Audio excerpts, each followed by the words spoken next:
everybody. Welcome to Choices Finding Your Joy. Paula Vail here. Oh my gosh, we're going to have fun today. We have with us today Dr. Veronica Anderson. She is an MD, medical intuitive, functional medicine practitioner, and homeopath. She is the author of the #1 best-selling book, which became a hot new release in holistic medicine. But now I see a medical intuitive surgeon's guide to the meaning of your illness and how to heal from chronic and incurable disease. She began her medical career as an eye surgeon and now has the distinction of being both a licensed physician and a practicing psychic.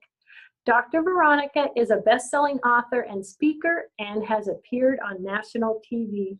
Welcome, Dr. Veronica. Well, Paula, thank you so much for having me. I'm delighted to be here. Oh, I'm just so honored to have you on the show. I really am. Gosh.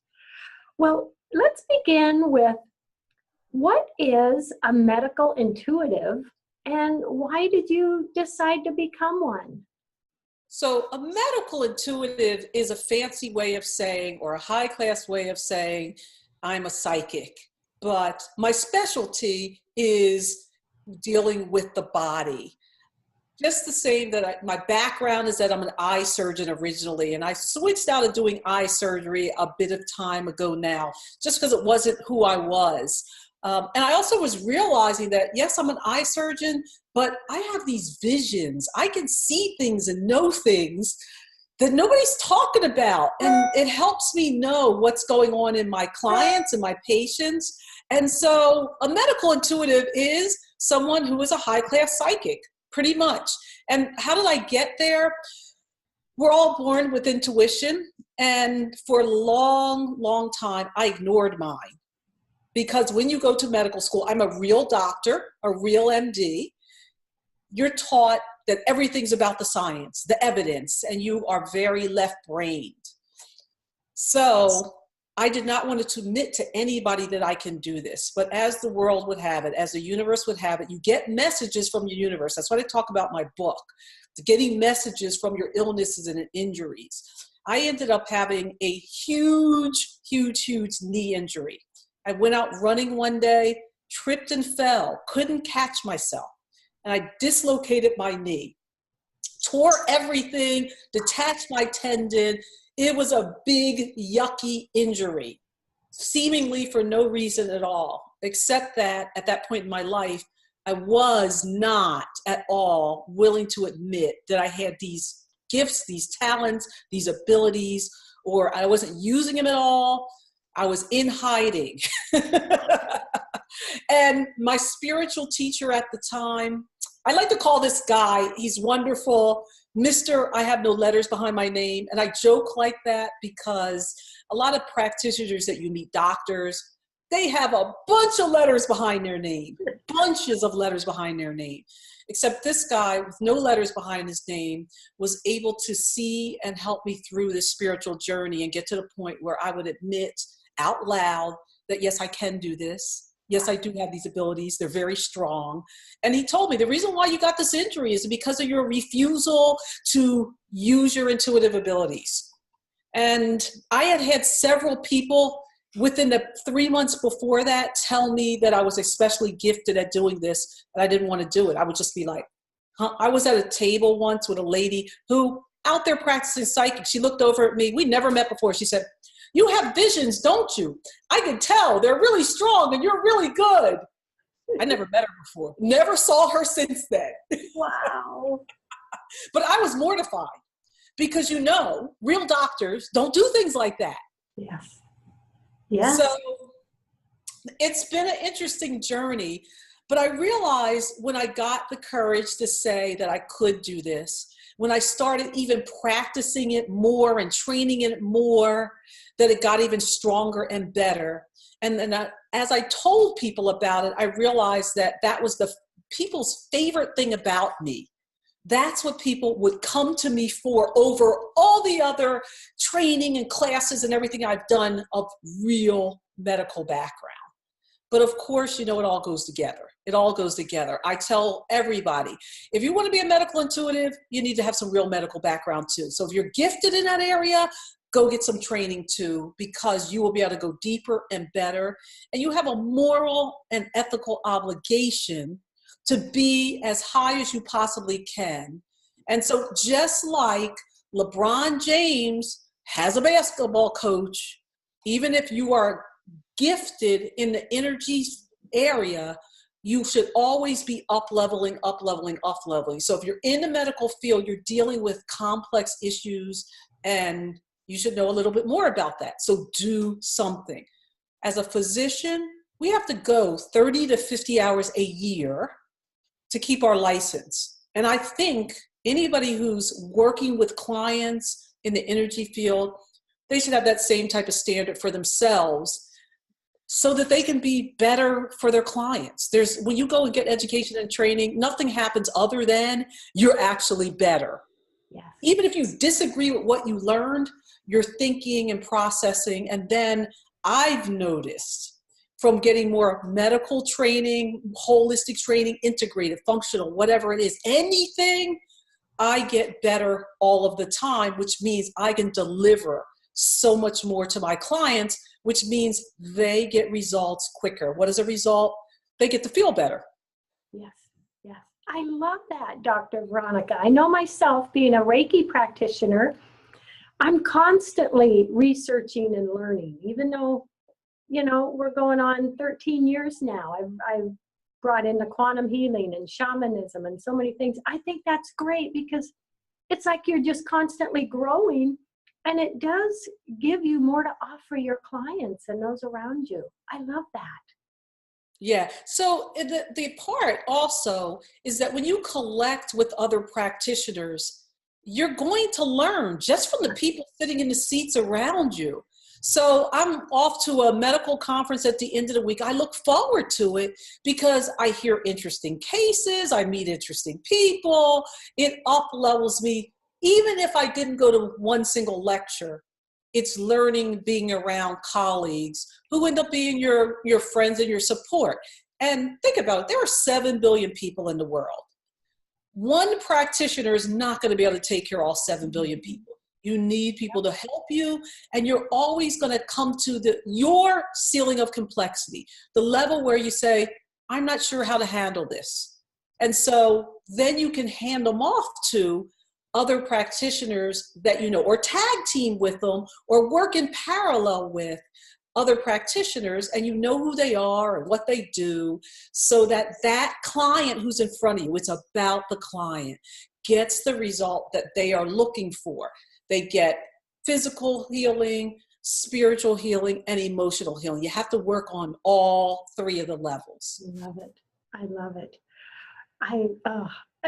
Can you describe for us, Dr. Veronica, what is the link between spirituality and health? How would you describe that? So everybody at some point in life is going to have some type of illness or injury in their body. Something, even how minor. You fall, you scrape your knee, you hit your head on a cabinet, or it goes all the way down to you have heart disease or thyroid disease.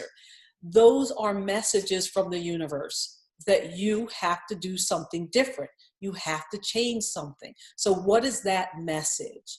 Now, in people who are in the spiritual community, everybody knows Louise Hay and Louise Hay's work. Brilliant lady who got it more, let's call it more mainstream, more acceptable. However, you got to go past that. You got to go deeper than that. You can't just say, just because somebody has diabetic, okay, what's not sweet enough in their life? You got to go a lot deeper than that. That doesn't generally help people when you're on that. It's a concept where they'll learn what it is that, hey, you know, there's an emotional link. There's something that's going on here. What is it? But you got to go a lot deeper than that with people and with yourself. So you have to realize that if you're having a problem, what are the messages from that problem? And sometime somebody else's health problem are your lessons. And so, for instance, you may be a parent, especially mothers, and have a sick child. And the reason why that child is sick is because you and the rest of the family needs to learn something. That child has taken on a role of illness because they're the higher being and they're the teacher for the rest of the family. And you may have a sick parent because that sick parent is teaching you something about you. And so every illness and injury has an opportunity in it to evolve and go to another level. We're all here in the earth school for our spiritual journey. And so illnesses or injuries are those huge signs. And if you don't get the message, it's going to get worse and worse and worse and worse. That's what happens. So you may heal one thing and then get something else in the area. I like to use the breast, for instance. Let's say you have a problem in your breast, you have cancer, it's all healed. Yay, I'm cancer-free. But I had chemotherapy. Now I got a heart problem. I got heart failure from the chemotherapy. You know how rare that is? Well, guess what? You're still in that same area, that same energy where you didn't resolve whatever the trigger is of it. Because all your emotions sit in your body. Think about it. When you see something in the movies and it's scary or it's racing, everything, you feel that in your body. Your pupils will dilate or contract. Your heart will race. You might sweat. Just thinking about something, your body is reacting. And so believe your emotions get stuck in your body when you don't process them. And even more about this, we all have this. I got emotions stuck in my body. I was doing another interview this morning with a practitioner who does energy work, and she was showing me a new app she has that figures out some of this stuff. Very interesting with technology. And she was like saying, oh, you have some traumatic stuffed emotions, but you know what? Your soul is so old, you would expect that to be. And so although I'm integrating and pretty balanced at the moment in this life, in this moment, and that changes from time to time in everybody, there's still trapped stuff there that we all have. And us being here is our own journey. And we don't necessarily know when we're going through the illness and injury, even what it's for. You can look back on it. I mean, when I was going through my knee problem, when I had an episode of clinical depression, you don't know. When you're going through it, it's all you can do just to get through the situation. Then you can look back on it and say, oh, because it's all put together. Oh, I see why that happened. I see why when I got depressed and I went to the psychologist and she said, she was also a theologian. She said, don't be so quick to get over it. Sometimes you need to sit with it, which, think about that. Mm-hmm. Psychologist told me to sit with my depression. Now, she also was counseling me and suggesting, because I was so depressed, I might want to consider taking a pharmaceutical. I personally chose not to. I wanted to get through it. And I did. It was funny because one day, it was almost like it just lifted. It was like one day to the next. I mean, there was that time where I'm getting counseling, I'm feeling a little better, a little not great. And then I felt like I woke up one day and it was just like, oh, I'm good. Now, there's processing that happens. Even though I felt like I'm good, we're still processing everything I had been through and why I was feeling that way and the whole experience of being clinically depressed with a real diagnosis, having to go to the doctor twice a week because that's how depressed I was, being sick like the patients I was taking care of, which is a whole different thing for a practitioner I've always been a well person. I've always been a happy person. To all of a sudden fall into something like that. But this is the type of thing that it was crucial to where I am right now, crucial to my spiritual growth. I can see that now. When I was going through it, it's just like, oh my God, I have a weight on my chest. I just want to feel better. I just want to feel better. How do I feel better? What do I do? Why do I feel so horrible? I didn't even know why I was feeling so horrible. You know, when you have things, you're like, why is my body doing this? What's going on? And my soul was screaming out. I was in a big transition in life. I had decided, that was the time in life where I decided that I was leaving my past life behind. I left my marriage. I left my ophthalmology practice that I had built from patient zero. I left my church and my religion. Of course, I was leaving everything behind and dropping it off. It would be normal for me to go into a depression, but that's not something I can vocalize at now and say, oh, it makes sense. But not back then. It was just, I just feel like crap, and why do I feel like crap? I don't even know what happened to me. I don't even know what hit me. One day I felt like so bad. I can remember the day that I just felt like I couldn't make it anymore.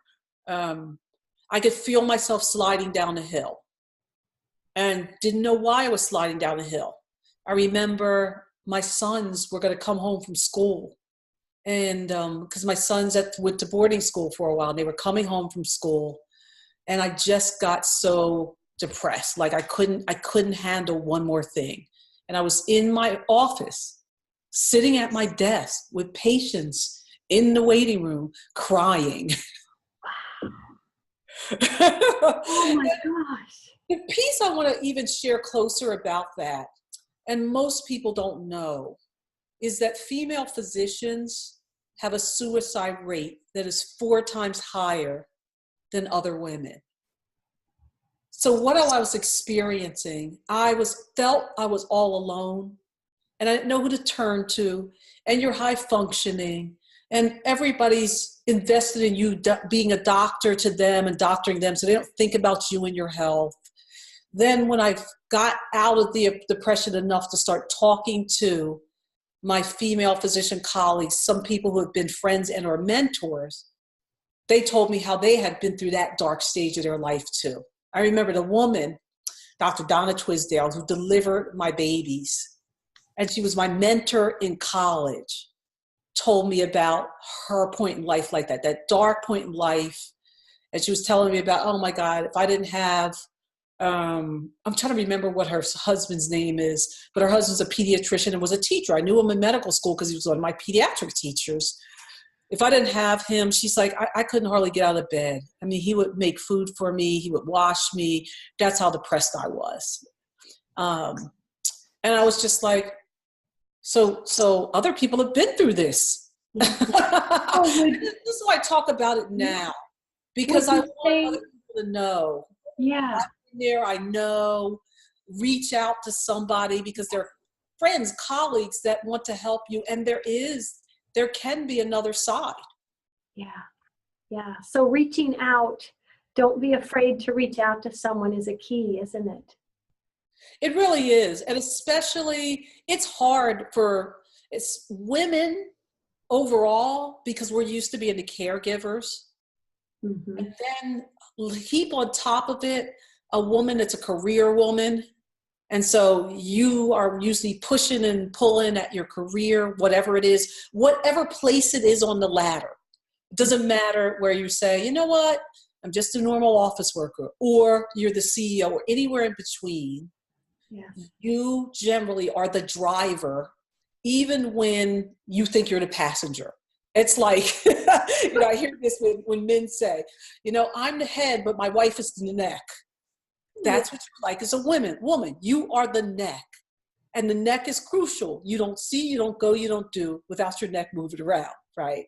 So women, no matter where they sit in let's call it the social pecking order, when people are looking from the outside in, most women are being Hercules. Hercules should have been a woman. I love it. Dr. Veronica, what is the energetic exchange that really must happen for people to heal? So this is what people have to understand about health and healing. And if you're not doing this, it may be one of the reasons that your healing is not coming to you. You must make an energetic exchange. We know energy is neither created or destroyed. And so if you want to get rid of something, you have to give something to get something in return. And that includes for your health and to your healthcare practitioners. And so I tell people, you need to, if you value it, heavily invest in your health. And that means paying your practitioners, and paying your practitioners generously. you have to make that energetic exchange and show the universe that you believe your health is as important as your smartphone. Yeah. Oh, yes. I love that. And can you take a moment for us and share your website information or any contact information with the listeners today, please? Yes, I will. And this is where I want to say, for the audience, I have a gift for you, because I've seen so many people struggle in the wintertime with colds and flus and bronchitis and chronic coughs. And they're just like, I get a cough and it goes the whole winter. Then I go right into allergies. So I have a ward off colds and flu toolkit that gives you strategy for staying well this winter. Now, know this, in traditional medicine, what we have to offer people are flu shots. And flu shots are only 20 to 35% effective. That means 65 to 80% of time, even when you get the shot, you are not protected. Now, we can talk about why that is. You know, they make this flu vaccine and they don't get it right, and it's hard to get it right.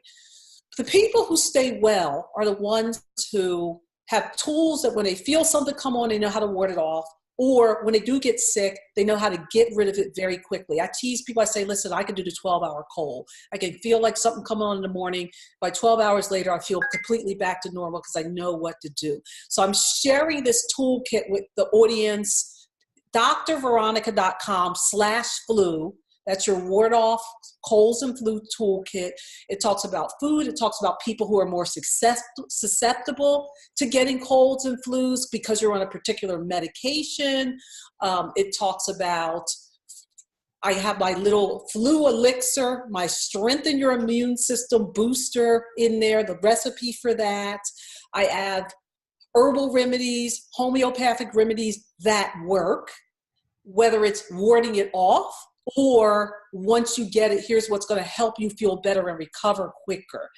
In Western medicine, we don't learn things like this at all. And I've noticed over the years, I've figured out how I do it. And people say, well, how do you do it? And so I'm like, wait a second, how come I'm not giving people this? So I'm giving it to you. It includes the links in it and everything to where to go get it. It's like, just click there. Fill your cabinet with this. I take these things everywhere I go. When I travel, these are in my bag, because if I get on the airplane and I get off the airplane, I'm like, I feel something, spray, I'm good. Okay. Love it. I love it.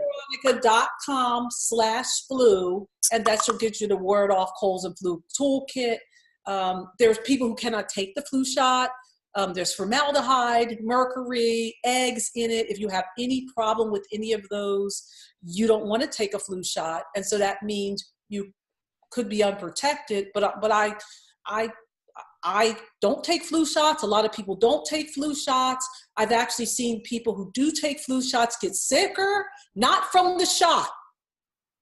But there's literature that shows that children who had a flu shot last year are more likely to have a flu shot this year when they get a second shot this year. So there are some things. People who have flu shots back to back, more likely to be hospitalized, more likely to get post-flu complications, and that's what people can die from. So even if you decide the flu shot is the right answer for you, and everybody makes the decision what they feel is good for their body, I'm telling you, you got to do something else to keep yourself well. And even washing your hands, it's in the air. You know, you're walking through it all the time, and it starts now. Yeah. So you can, some of these are at the drugstore, but some of them are not at the drugstore. And so that's why I put the links in where you can go get them. Oh, I'm excited. I'm going to check that out. I am excited. Oh my gosh. Well, we are down to just a few more minutes of the show. What last words do you want to leave with everyone, Dr. Veronica? So one thing is, in order for you to heal, and healing is different from a cure. Healing means you're going to get overall better, mind, body, spirit in some way. But some people, their body doesn't heal, but their spirit heals, and they know they've gotten what they're supposed to get. Use your illnesses as an opportunity for your growth. We're all here really on a spiritual journey to get higher, to learn lessons. So your illnesses and injuries, they are not a punishment. They are a sign from the universe of change, do something different. What is it? Explore. Okay, so do that. And what you want to do is that fear, that anger, that sadness that triggers the illness that's in your body. Once you get to the point of saying, what's my opportunity? What must I learn from this? And then say, thank you, gratitude, love, joy, gratitude, love, and joy, health promoting emotions. Fear, anger, sadness, you're more tipped over that way, health harming. This is why America's sick. Think about how angry Americans are overall. I don't care who's in the office politically. You need to figure out how to have gratitude, love, and joy, because you being angry at whatever's going on means you're making yourself sick. Now, you can have gratitude, love, and joy and still be incredibly effective at making change. And in fact, you have to be well to be really effective in your job, in your community, in anything you choose, in your family. You have to be healthy. So that means gratitude, love, and joy is going to rule the day. And in order to figure out if you feel fear, anger, or sadness, or you have any type of illness or injury, there is that bottled up fear, anger, and sadness that's going on. And it might be, even when you get a cold, or even when you get a flu, it's time to sit back and say, okay, universe, because rest is a big deal. Okay, universe, what do I have to sit back and learn from this experience? And if you even use your little minor cold, your 12-hour cold as a lesson, you're going to start realizing that you stay well and you get well easier and quicker. So basically sit back and think about, why do I have this injury? Why do I have this illness? Sit back and think about it. Yeah. Just like my psychologist said to me, don't be so quick, learn something. Now, I tell people, this is why I work with people, because it's not so easy. To do this on your own, it's virtually impossible a lot of times to get there on your own. And this is why there are practitioners that help you.